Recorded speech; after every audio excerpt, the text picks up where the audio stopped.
نن سهار شاوخوا 10 بجې دوه ځانمرګو برید کوونکو په ولسي جرګه کې د ننګرهار د خلکو پر استازي د دوی پر مېلمستون برید وکړ چې یو ځانمرګي برید کوونکي هم دغه ځای کې ځان ته چاودنه ورکړه او بل یې د دوی د ساتونکو لخوا په ډزو ووژل شو. په پیښه کې د حاجي عبدالظاهر قدیر 2 ساتونکي وژل شوي او یو ټپي دی. د جلال اباد ښار په لومړۍ ناحیه کې نن سهار شاوخوا 10 بجې په ولسي جرګه کې د ننګرهار د خلکو استازي حاجي عبدالظاهر قدیر په مېلمستون 2 ځانمرګو برید کوونکو برید وکړ چې لومړی ځانمرګي برید کوونکي لومړی په ساتونکو ډزې وکړي او بیا د ځان پورې تړلي چاودیدونکو توکو ته چاودنه ورکړه او دوهم برید کوونکی د ساتونکو په ډزو سره ووژل شو چې ورپورې چاودیدونکي توکي د پولیسو لخوا خنثی کړای شول. په پیښه کې د ظاهر قدیر 2 ساتونکي ووژل شول او یو بل ټپي شو. قومندان نسیم مدیدی د شیخ ظاهر قدیر د امنیت مسؤل زم دلته ناستم دا د موږ د پولیسو په جامه کې او خوشبختانه د جنراتیر شو 2 کسو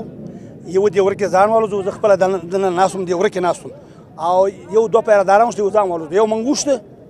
ام دی ورکه موشته ایو دی ورکه ځان والو. د ننګرهار امنیتي چارواکي هم په پیښه کې د 5 تنو د مرګ ژوبلې خبره کوي او وایي چې په پیښه کې ملکی وګړو ته مرګ ژوبله نه دا اوښتې. په دې قضیه کې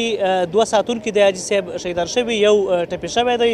او 2 بریدګر وژل شوي دي. انجنیري ټیم تاسو ولیده چې دا یو واسکټ خنثی او یو انفجار کړی دا چې دا یو انفجار نه دا کړی بریدګر 2 ښیي د منګه څېړنې ولې داسې موضوعات قوي او بېخزنو څېړلو ته ضرورت لري. په ورته وخت کې حاجي عبدالظاهر قدیر د یو خبري کانفرنس په ترڅ کې یاد برید وغنده او وی ویل چې دی هم د برید پر مهال په کور کې و. داعش جو واضح ورته وایم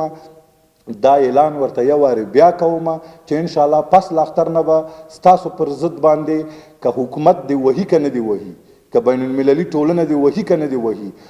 موږ به د ولس په مټ ان شاء الله چې ستاسو بیخ او ستاسو ریشي باسو. په ننګرهار کې دا بریدونه په داسې حال کې کیږي چې امنیتي چارواکي په ښار او ولسوالیو کې د کلک امنیتي تدابیرو خبر ورکوي.